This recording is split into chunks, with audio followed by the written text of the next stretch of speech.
Hello, everyone, and welcome to episode 564 of Constructive Criticism. I'm your host, Easy, and I'm joined by my co-hosts, the man, the myth, the coach, Mason Clark. Hey, how you doing? And everyone's favorite Stein, Abraham. I really hope I am everyone's favorite Stein. I can only think of like one other famous Stein, and I'm not even saying I'm famous, but like one other Stein. And Isn't the guy that writes Goosebumps right? Stein? Isn't that? Oh, I don't know. I think it might be. Nah, it's still. We're not talking about famous Steins today. We are talking about eating your veggies. Oh, don't hang up. Don't leave. It's going to be a good topic. It's actually one that I'm really excited about. And you might already be asking yourself, what in the world does that mean? And before I pitch it over to Abe, I'm going to just kind of explain this. The idea of eating your veggies comes kind of twofold. It's the literal thing, Abe, where you eat healthy foods like broccoli, carrots, spinach, etc. because they're good for your health. You should do it. They're good for you. They're good for your gut. They're good for your macros.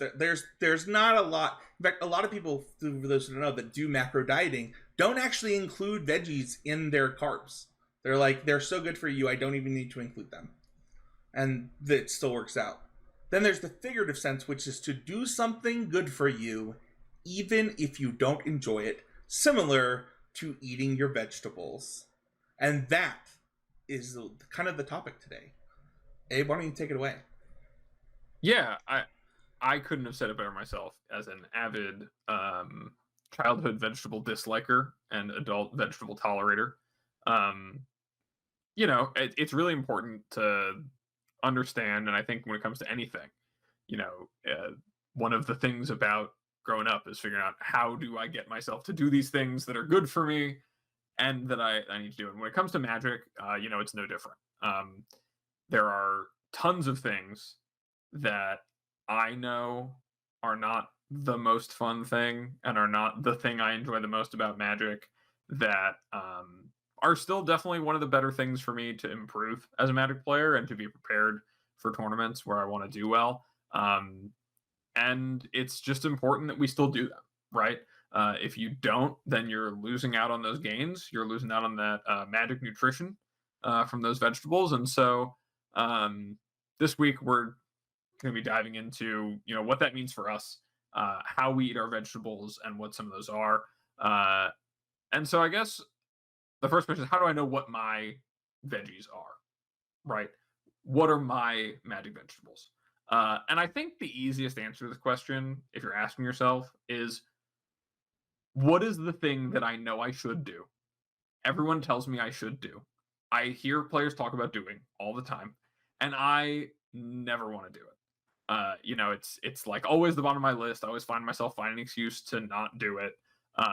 What is that thing? So yeah, what are some of the vegetables that you guys eat?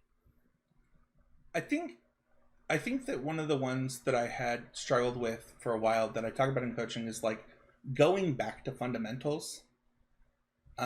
Sometimes something that ends up happening that happened to me, and I think was like a pretty popular boomer story. I don't know if it's as popular in the Zoomer era, but like you start top 8 PTQs, you feel like you're really close, and you just start jamming so much magic. Like you just jam, and you're just trying to break through. And going back to fundamentals, like actually going like, do I understand attacking or blocking? Do I understand this process? Do I understand resource management and things like that? And then focusing on those things was something that I had to do personally to break down a game so that I was not always focused on the micro and could look at macro more often.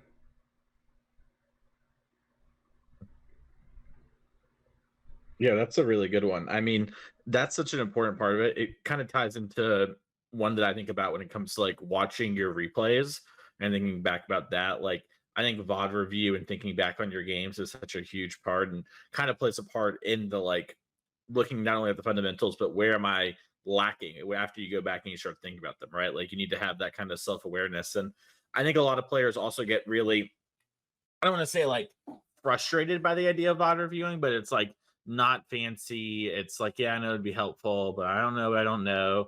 And also this idea that like they have to figure everything out in this like alternate universe, you know, where they've made this one play, but they realized that earlier in the game they should have sequenced their spells a little differently, and now everything's different.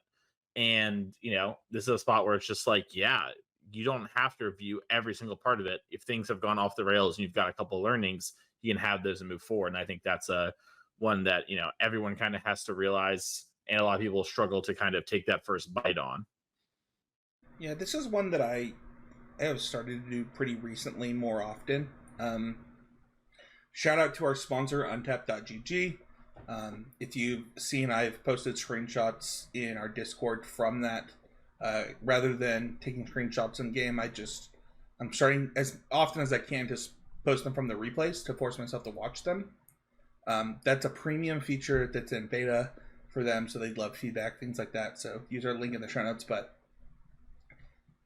it really is something that, like, you know, whether you go turn by turn, whether you go sequence by sequence, you know, I think that the thing that's really powerful about VOD reviews for someone like me is I'm not the greatest at playing with somebody else with me. I'm very good at like playing the bird, but I'm very bad at getting birded.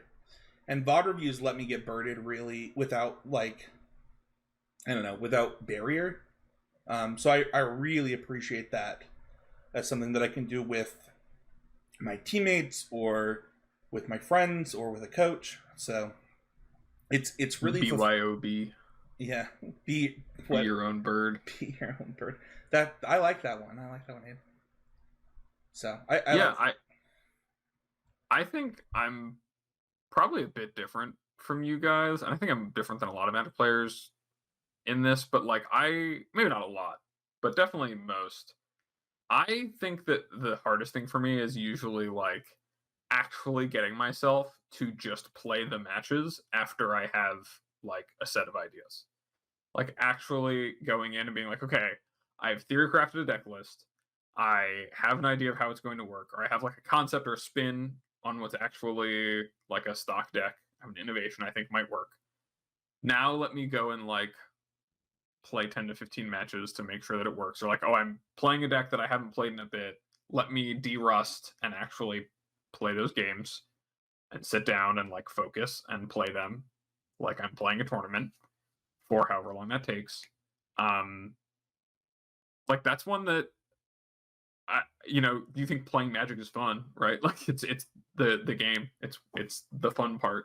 But for me sometimes it just like turns into the thing I want to do the least. It's like way more fun for me to think about like what the other plan could be, or to like just declare victory on this concept I've had and then, march into battle. But it's definitely like an important thing to do. You have to, if you don't ever really test it, you don't know the thing you overlooked. But that's definitely like one of my biggest vegetables is just like, dude, sit down and play 3 leagues before you go to play RCQs all month with this deck. I think that's called the Jerry Thompson problem, for what it's worth, where like you just are incapable of actually playing like through a full league or like through a full tournament. Well, I can make it through a tournament. I'm doing better than Jerry there. I'm not a 2-0 dropper just yet. I'm not quite at that level of my career, but no, it's definitely like it's a veggie for me. It's like that thing that I know I should do. It's just I'm like, it's gonna take time. I want to do something else. I don't, I want to talk to people or keep doing the theory crafting stuff. But you gotta put pen to paper.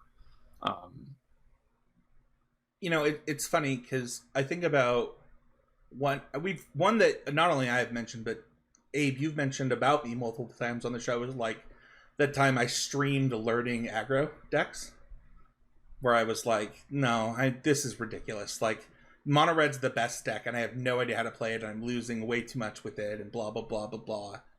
And I think learning decks and archetypes is just something that people refuse to do. And I've seen people in our own Patreon Discord just say, like, I can't do this, I won't do this, I'll never do this, I'll never...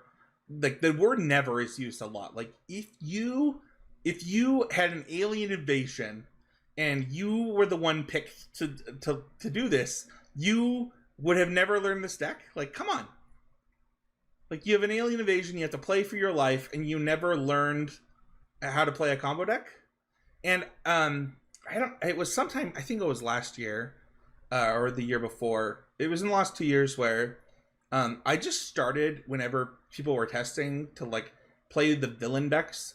I would just say yes, even if I didn't know how to play them, just to say like, or at least I'm getting some experience. And it's hard, man. Like, playing things that you don't like. I don't enjoy all in combo decks. I don't like them. I don't. I one time owned Oops All Spells and sold it because I was like, this is not for me. Stupid me. It's now like the best deck in Legacy with like most of the same cards and blah blah blah. But I think that learning decks and archetypes is always the thing that people talk about, whether it's learning Amulet Titan, whether it's learning aggro, whether it's learning just these things that you should learn, but the idea of casting those cards gives you cringe. You just got to get over it. So yeah, I don't know, Mason, how you feel about that one. I actually really relate to it. Like, I find anytime I'm playing a format that I haven't touched in like, I don't know, more than 3 to 5 months, depending on the format, like coming back to Modern, for example, like after spending all this time playing Standard for the Pro Tour and for the RC, coming back to Modern, I was dragging my feet. I was like, I do not want to. I know the decks that I like to play aren't necessarily good. Maybe I'll just play Boros, kind of like waffling and on the fence. But like actually going in there and playing the games to understand what's going on, and like picking a deck and learning it and working on it, and like, I don't know, it's Veggies. You got to sit down and you got to do it. It's going to take a bunch of your time, but it's worth the investment. I don't know if there's any anything else you wanted to say, Mason, or any others that came to mind for you. No. I mean, I definitely can understand the like. Sometimes maybe something isn't the most fun or whatever, but I think that's like a big part of competitive Magic is it's not always fun. Sometimes you have to play unfun formats to play a Pro Tour that might be unfun so that you might play a good Pro Tour. That's just part of it, and fun is also relative, right? Like what I find fun and what you find fun might not be the same. And, that's why I think it's always kind of silly when someone's like, oh, this format's so fun or not fun. It's like, hey, it's the format. I don't know.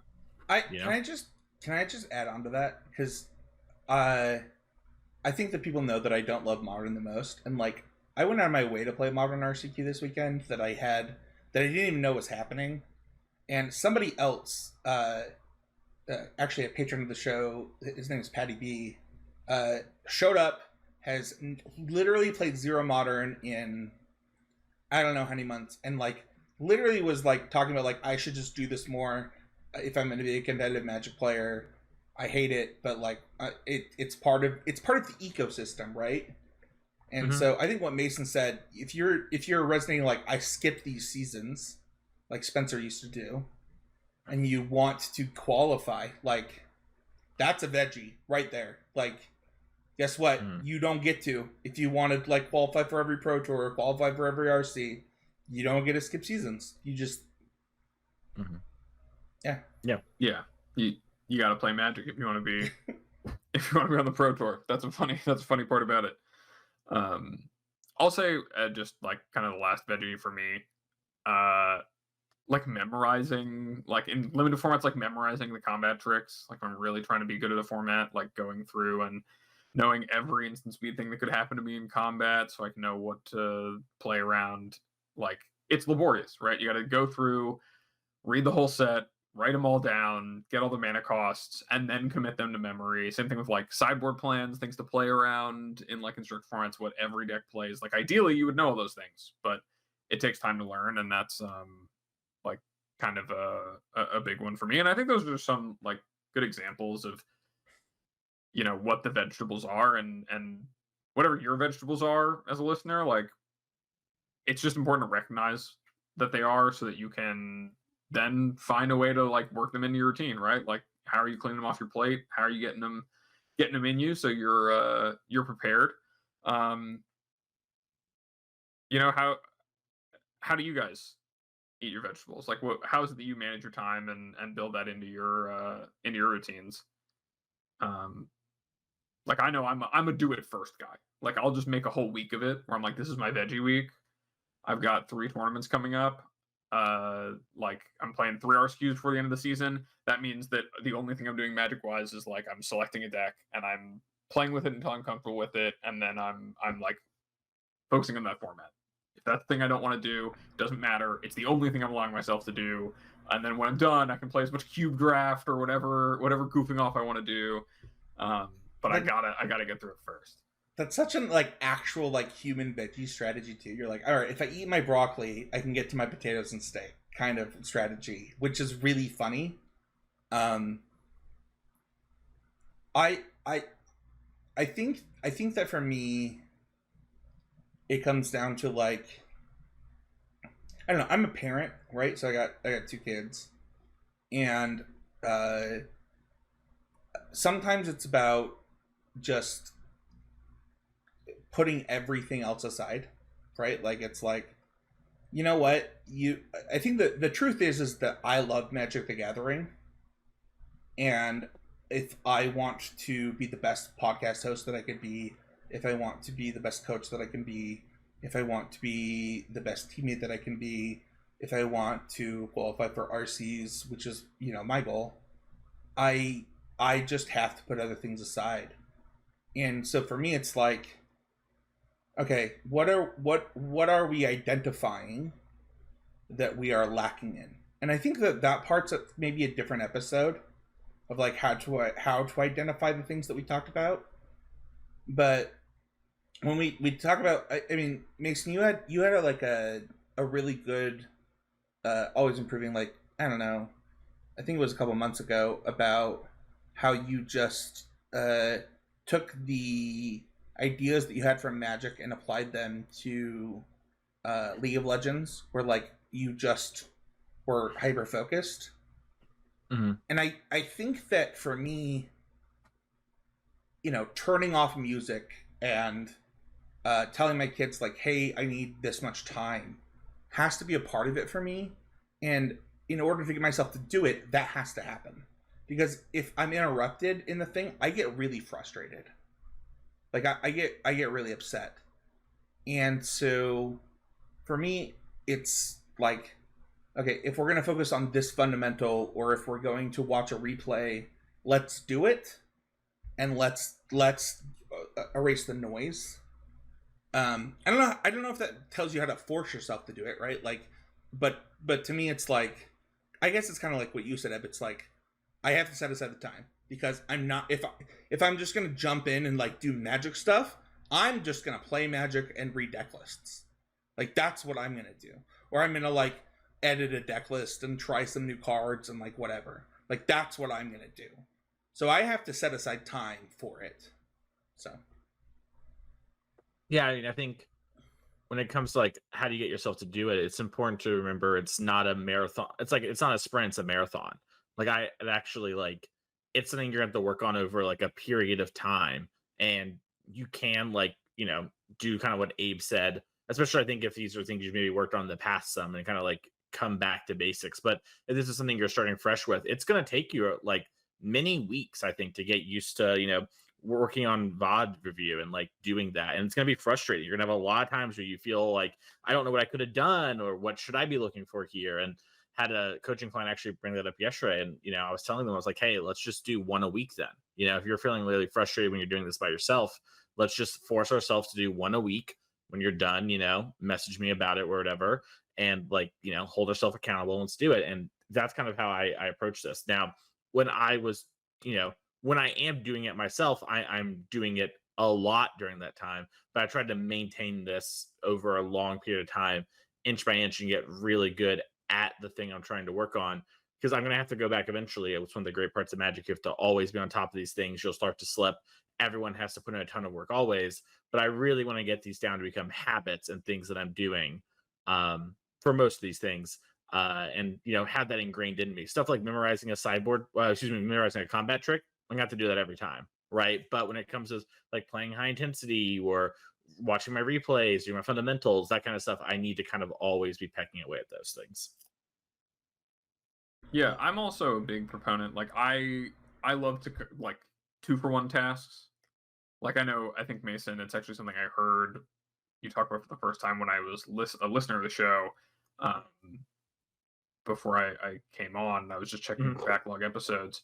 Was like you learning Amulet Titan and just like watching, like you're like, okay, I'm gonna watch TV, and also I'm gonna goldfish like Amulet for this 40 minutes to an hour. Like this episode, I'm gonna half pay attention to. I'm really gonna be paying attention to drawing hands of Amulet and playing them out and doing the math and making sure that I understand what I'm doing and how to navigate the situations. Like make it so that eating your vegetables is enjoyable, right? Like if I asked you today, like, okay, you want to just sit down for an hour and, you know, draw hands of Amulet, like that's a hard ask for a lot of people. Trust, I've got friends who are qualified for the upcoming Pro Tour, and it's like pulling teeth to try to convince them to do anything to prepare for Modern in that way, you know. But you got like finding ways to make it enjoyable, right? Finding the things you can do to make it, you know, more in line with the things that you like. I think it's another great strategy. And overall, it's just right. It's just about finding a way to get yourself to do it because. It is the thing that doesn't make the brain tingle in Magic. I actually think that Mason is uniquely good at this as like somebody that knows Mason. You know, talking about going to the like when he talks about going to the gym, I'm just gonna throw you under the bus here, Mason. He talks about like playing arena while he's on the treadmill and like just like, you know, he's like, I think what you said to me is I only play arena on the treadmill at one point, Mason. And like yeah, something like there's a fair amount of life purpose like that, yeah. And like, you know, he's good at like if I want to play arena to get like games of this format in, I will do it while doing this thing. And that is certainly a way to do it. I just wanted to call it Mason is uniquely good at these things. Yeah, I think it's sorry, go. And I think it's a skill, you know, right? Like getting good at understanding yourself and motivating yourself to do the things that have to be done, but are not the things you like to do, is a life skill. Like I cannot tell you how much of my job as like a people manager is getting people to build processes in for themselves that allow them to do the things they need to do, even though they don't want to do them. And same for myself. It's like understanding how I can get myself to do my least favorite parts of my job or my least favorite parts of Magic, because otherwise I won't achieve the goals that I want to achieve. But it takes time, and it's a matter of self-awareness as well. I do think that, you know, we often try to equate that some of our training grounds back to life, and I do think that this one is really important in my job. Like just doing the unfun things about being a product manager makes it so you get to do the things that make that job so incredibly fun, but it means a lot of very boring busy work and studying that has to happen before you get to do the fun stuff. And I think the thing that we haven't touched on yet that I think we both just said, Abe, is that when you do them, you get rewarded. Like it is, you see the results of eating your veggies just like you would in real life. Like you not only like you are better at the thing that you're trying to achieve, and you see it. It is visible in your game, and it's actually kind of hard to get visible results in a game like Magic. And I think that some of these things are some that kind of bear fruit more than others. Yeah, if I can hop in really quickly here, this comes up a lot in my job as well. You know, talking about the veggies. Sorry, I thought it'd be so funny if I brought up working on the fundamentals too. Anyways, but no, it is something that like has a immediate impact, and I think that's why maybe not immediate impact, but it has noticeable impact. Like when you work on these things and you're dedicated, you will see improvements. And it might not always be after 1 week or even 1 month, but it will like manifest itself. And there's a reason why everyone works on these things. Yeah, I'm a big believer in like just the basic principle of marginal returns, especially when it's something that's like eating your veggies, where it's already a thing will make you have better results or make you more prepared. When you start doing a little bit of it well, like the returns you get from that little bit of it are so noticeable, and it's so gratifying. I don't know if you guys have anything else you want to touch on as far as eating your veggies before we wrap this up, or No, I think, I don't know. I will say that if you were blessed enough to watch the pre-show, I think we might revisit some of this and talk about like applications of this a little bit more. So stay tuned. Yeah. And with that, I'm gonna kick it back to you, Spencer, for our sponsors. Well, I already mentioned the first one, UntappedGG. If you want to watch your own replays on Arena, it's a great way to do it. You go to get your premium account.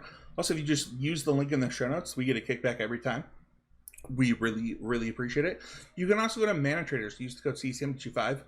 This podcast is powered by Mana Traders, as well as our wonderful video series I do with Matt Kling every week, which is Constructed Clash.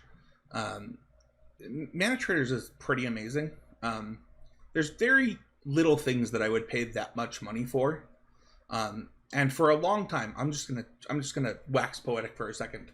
For a long time, I would just spend the money that I said that I would spend on Mana Traders on cards, and I still did not get as much value that I get out of Mana Traders. Like, I had a huge MTGO collection. I had friends with a huge MTGO collection, and it still is cheaper to just have Mana Traders, so you play whatever you want, whenever you want, however you want. So yeah, use the code CCM25. And no new patrons this week. You go to patreon.com/CCMG. We give a shout out to every new patron. If you become a patron of $5 or more, you get access to the Patreon question. Abe, I didn't put one in the show notes. You want to pull one up? I'm way ahead of you. This week's question is, drum roll please. That's a terrible drum roll.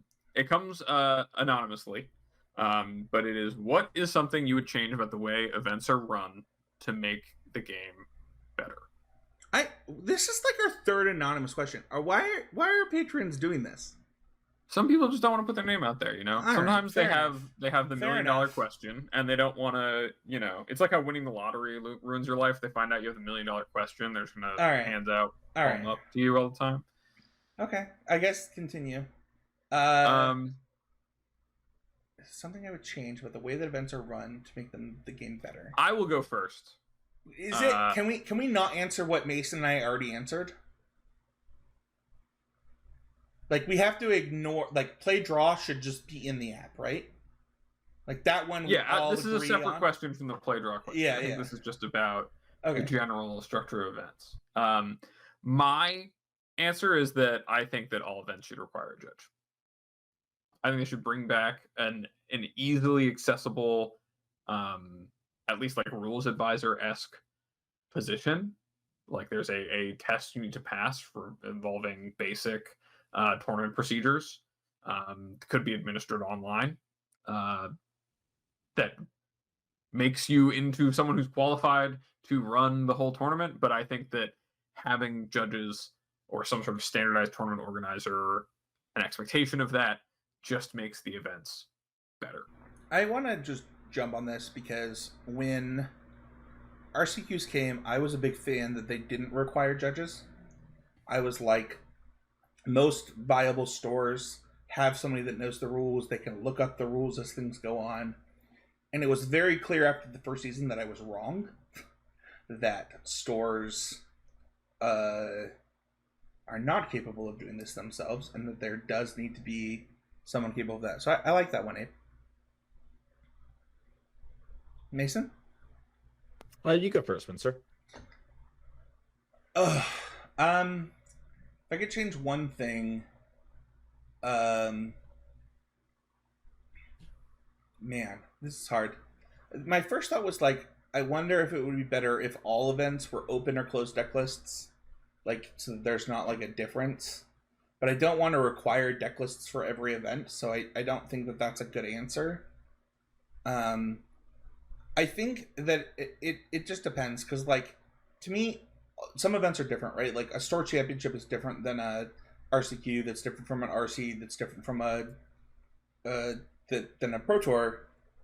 But to me, one of the things that I would change is, like, if you could do it, and I know it's not possible, I would get rid of IDs. I think that if you could do it, that would be a great fix for Magic. I also think, just to double down, because I think that the clock also sucks. I've talked about this on this podcast before, but I think that the clock favors dishonest people and people that, like, are not paying attention, whereas the people that are paying attention are forced to pay attention. And I think that both of them are things that I don't have a solution for, but, like, this question's open-ended. I would find solutions for those things. I think that those would make Tournament Magic a lot better. Yeah, I think what I would say is just all events that are qualifying for the Pro Tour are open deck list. I think you can just make that clarification, right? So RCQs, RCs, and PTQs all are open deck list. And that removes the issue of having to worry about, like, your Thursday Night Modern you don't know or whatever. But you sort of create some uniformness in, like, the experience of doing that, because 2/3 of the process is open deck list and 1/3 isn't, which I think is not necessarily bad, but I think it's something that might help people, especially with their first time at the RC. That's something that is very constant from people who just kind of start grinding the last year or so, make it to the RC. They're like, so open deck list, and they get really worried. And I don't think it's that huge of a worry should be that huge of a worry, but I understand it being a worry. I love that one, Mason. I think it also makes it so, like, stores that are, like, trying to be weird in the system, where they're like, that it gives them a barrier to entry. So I like that. Mm-hmm. Always improving is the point of this podcast. Every week on the show, we try to talk about things that helped us improve at Magic or life in general. That's the point of the show. It's hard to keep this mindset, but we try to do it every week. Mason, you're up first. What were you doing this week to be always improving in life or Magic in general? Yeah, so I think one of the things that Magic players really struggle with is understanding variance, right? And I think it's something that is really hard to do. Like, I get unlucky, blah, blah, that's like a hard thing. And I think some of the even harder thing is to, like, when you look back on your games, is to, like, accept the reality that you didn't play particularly well and you still ended up winning, right? Like, you can play a bad game of Magic, a non-beautiful game, as Alan Wu might call it, and still win the game, right? Like, you can make these mistakes, you can slip up and do things, and you just have to kind of accept that that's a big part of it. And that was something that happened to me this past weekend, where I played a game where I did not play particularly well, and basically won because my opponent kind of had a good idea on what they sort of should be doing, but they didn't understand the nuance of the, like, exactly how to execute on it.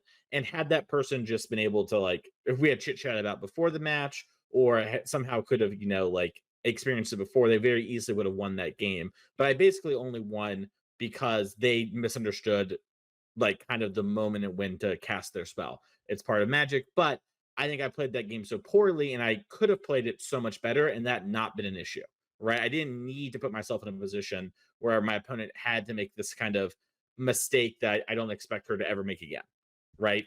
And accepting that reality, like, hey, I played bad, but that doesn't mean that, my tournament's over. It doesn't mean, like, any of this, like, negative headspace stuff. Is just a reality. I played poorly. I can do better. I need to hold myself to a higher standard as the day goes on. I very easily could be punished. And I was playing a 16-person cut to top 4 event. So losing early on is like a death nail. That could have been something that stopped me from top 4ing. And so I'm just kind of accepting reality. It's like, hey, I played bad. As time goes on, I'm gonna, like, go back, reflect on this, think about what I could do better. But I need to keep playing and understand that, I won not by me playing well, but by sort of their mistake, and that's okay. And just sort of move. So can I ask a question? Yeah. I want your guys' honest opinion. So I won this match, but I want to know what you guys think. I had an opponent in my RCQ this weekend who never remembered their trigger on their Statica Prison. Not one time. And I kept letting them do it. At what point in an RCQ in the 0-1 bracket do you say we're all done? It doesn't matter to me. I think first or second, I think they get like probably once. Everybody makes mistakes. Everybody has those days. Yeah. By the second time I've given it to them, so AKA they're hitting the third, I think I need to just get a judge involved and be like, hey, do it, because I called a judge on the second one and then told them you need to put a dice on top of your deck. Yeah, I think that's totally fine if like your intention is like, you know, like you're trying to help this person remember it. Mm-hmm. I think that's totally reasonable. I would just be like, hey, you know, I reminded you, yeah, I know this trigger happens at a weird time, et cetera, but this is something you have to do. And while I believe 99% of Magic players are clean, I kind of have to enforce the rules just in case we're trying to get someone who isn't. So that's, I think, where I stand. There was a Flage under it, and I had a bolt in hand that would kill them. So I was trying to, I don't know. Anyway, Abe, what are your thoughts on that? 3 strikes, you're out. If I remind you that was my rule the third time was like, hey, like we're done. Yeah, I can't. I'm not moto for you. Fair enough. All right, we're pretty close to the line. I was curious because of what Mason said, because I was like, this person was like clearly not cheating, to me, but it was I was curious. Like I was like, I don't want to win like this, but like I'm gonna win like this. Yeah, I think it's part of it, you know, like regardless if you think like remembering triggers should or shouldn't be a skill testing thing in Magic, it is. It just is. So. What about you, Ed?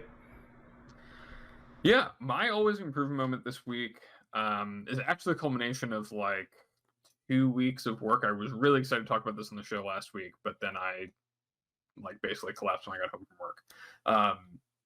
But the last 2 weeks, I've kind of been going through, and really the last 3 weeks, I've been going through this journey of like coming back to Modern with a very short time window before the end of the RCQ season, and trying to find a deck that I both think gives me like an edge and a good chance, and also is one that I like am enjoying and lines up with some of my own personal goals in Magic right now, trying to be more engaged and also just do a little bit more, a little bit less copy pasting, a little bit more thinking outside the box. So I have wound up falling back in love with Hammer Time. And the way that came about is that I saw that it put up some results, and then I kind of went through the steps I normally do of like, okay, I see this deck is winning. Why is it winning? And figuring it out, looking into it, seeing the Corey Steelcutter and kind of thinking about Corey Steelcutter as a card in the deck. Really super appealing that it is both a source of additional creatures. It's kind of another B plan with Urza Saga, like in conjunction with it, to apply pressure. It also gives you more access to trample and haste. But looking at the deck lists, it was kind of clear to me that, at least as far as how I think about the deck and my understanding of what makes the deck good and their understanding of what makes the deck good and how they want to build it, that I definitely disagreed with the players. And I felt like there were some things that I had learned from playing Hammer that they, hadn't necessarily had the same wisdom or same perspectives. And so I have kind of just been working on building and rebuilding the deck from, I'm not going to say from scratch, but from a baseline, taking like what I see in them and kind of taking, like I've been keeping notes on the matches I'm playing. I've been making sure to go back and like review the games. I've been trying to get other people's eyes on it to get their perspectives. I've been like shopping around the deck lists I'm working on, kind of like keeping change logs of cards that are underperforming expectations, overperforming expectations, and really like putting in the work into Modern in a way that I haven't done before, and also kind of taking ownership of like building and pushing this deck to heights that I think are possible for the archetype, without really being able to rely on a stock deck list to start from, or a large hive mind of other players who are actively working on it. Like, it really, looking at the Moto deck dumps, there's like 4 other people who are even playing Hammer, and many of them are just people who've already had results with it that I kind of know their thoughts based on their deck list and still don't agree. And so I'm kind of forging forward in this in a really unknown way. And, I think the deck has a lot of promise. I've played a couple of RCQs. I lost in the top 8 of one, and then missed top 8 of the other by way of making my own mistakes and having to, stop and learn from those, and really realize that I need to put in more actual reps and things like that, where I do more study. It was a big moment of realizing just how much I needed to eat my vegetables in Modern, when I didn't necessarily know what all of my opponent's sideboard plans were against me, and that really cost me. So yeah, it's just been like a lot of doing the work in a way that I know has to be done, but also I haven't been kind of on the front lines for, outside of maybe like a couple of Pro Tour experiences, where even there I have the support of some other fantastic players who are aligned with me.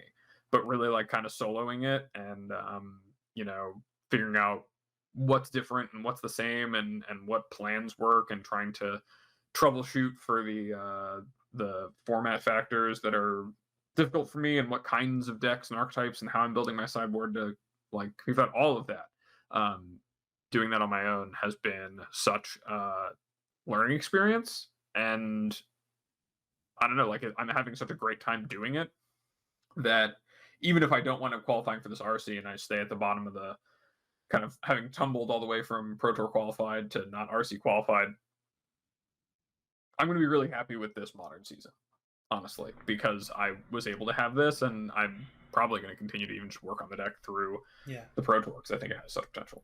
Do you see yourself going to Vegas or Houston without a qualification? No. Okay. If they were drivable RCs, I might. I mean, like, let me tell you what I'm for me, for me, it's too much of a commitment for too little. If I'm not qualified, but if it was like, Philadelphia or New Jersey or Richmond, a lot of these places that are like 2 to 4 hour drives for me, I probably would. I really think. I really think it's good. And also, if you're a listener who has Mox Opals and wants to try something a little fun, take Hammer for a spin. It beats some people up. It's a real good deck. For me, this is something that I try to do at work a lot. That I have been trying to apply to Magic the last week and a half, and that's creating productive environments. I had a conversation with my best friend Matt Kling, and we talked about how we play Magic together a lot, and like we like comment on each other's games, and like we don't play Magic together, like we play Magic in tandem like a lot, and we've kind of agreed after like coming to similar conclusions and like doing these videos together to play Magic together, like actually like be together and like play through leagues together that are like actually together, and not me on Arena, him on Magic Online, or me on Magic Online and him on Magic Online. And not only that, but like I talked about VOD reviews, and like I'm really trying to create a more conducive environment to improvement for myself. Listening to less music and podcasts while I play Magic, and making sure my kids know the rules of like, if Dad has Magic on the screen, what do we do, and things like that. And it has been really helpful. I played an RCQ, the only RCQ I got to play this season, and I went 1-2, which is not the best finish for me, especially at a 1K, which is a funny story, which I'll tell later. But I had to play against a deck that was not real. lose round 1, beat the deck that I expected, and then lose a very close match 3, where I played very well, and all the while it was a deck that Matt was a high believer in, that I worked with somebody else on for the sideboard. We came up with a sideboard guide, and then Matt won the challenge the next day with the deck and the sideboard guide. And I think that, like, putting yourself in real positions for improvement and being honest with, like, what am I doing? When am I doing it? How am I doing it? Is, I don't know, it's really easy to just fall back on your laurels. And I would like to do that less for the next little while. I really like that one. Yeah. It's hard. Like, you have to know what works for you, right? Like, I don't know. You have to know what you're doing wrong and where you're being lazy. But I do think that creating your environments is really important. So, if you want to join the conversation, join the Patreon Discord. That's patreon.com/ccmtg. There's also a public Discord for all of He's a Game media. That's Constructive Clash. That's Constructive Criticism. That's the Need to Nerd podcast. Everything over there. And then leave a YouTube comment. You guys are slacking. We stopped reading YouTube comments. You guys think you don't have to leave them anymore? What's up with that? That's actually not true. We actually got a couple last time. I should not throw you all under the bus, but give us some YouTube comments. They help the show a ton, and they're Abe's favorite. For what it's worth, if you want to make Abe happy, leave YouTube comments. They really are. Honestly, eating YouTube comments is eating your vegetables. If you're leaving YouTube comments, then you're eating your vegetables, so you should do it. And then follow us on Twitter at ccmtg and everywhere else at ccmtgpod, whether that's Blue Sky, Threads, all the other social media garbage. Don't forget. And then I say this every week, but just do this. If you haven't done it, go like, subscribe, review, and comment. Just do all those things. If you've already done one, just skip to the next step. Do them every week, and the show will explode. And then we can do this a lot more. We can do more stuff. Where can people find you, Abraham? Can find me over at Blue Sky at More Nothings. You can also find me over on Twitter at More Nothings, although I really do not use that platform much anymore. You can also DM me on either platform for coaching, or send me an email at morenothings@gmail.com. Just include coaching in the description. I do have a couple of spots available. Mason, where can people find you? You can find me on Twitter at Mason E. Clark. You can find me at twitch.tv/TheMasonClark. You can find me commentating for things like the NRG series this weekend over on their Twitch. Just Google it. You'll find the exact URL, and you can reach out to me for coaching for Magic by going to my Twitter and DMing me, or my email, masonclark@gmail.com. I'll put coaching in the description. Spencer, what about you? Yeah, you can follow me on Twitter at Spencer13, He's a Game, on Blue Sky at Spencer13H. You can find me every week here on the Constructive Criticism YouTube channel with Matt Kling on Constructive Clash, and then every week on the Need to Nerd podcast. You can also reach out to me for coaching. I appreciate that. I opened a can of worms, and I like them. I like the worms. I like the can about team coaching for the upcoming RC. Thank you to those who have reached out. That is the type of coaching that I enjoy. I'm excited to do that with those who have reached out. I also do individual coaching. Just email me at spencerhowland@gmail.com. Put coaching in the description, or reach out to me on Twitter or Blue Sky. Thank you, everyone, so much for listening. I had a ton of fun this week. I really loved it. If there's a vegetable that you think that we missed or that you need to eat, leave a comment on the YouTube or the Spotify and let us know. And we'll see y'all next week with a brand new episode of Constructed.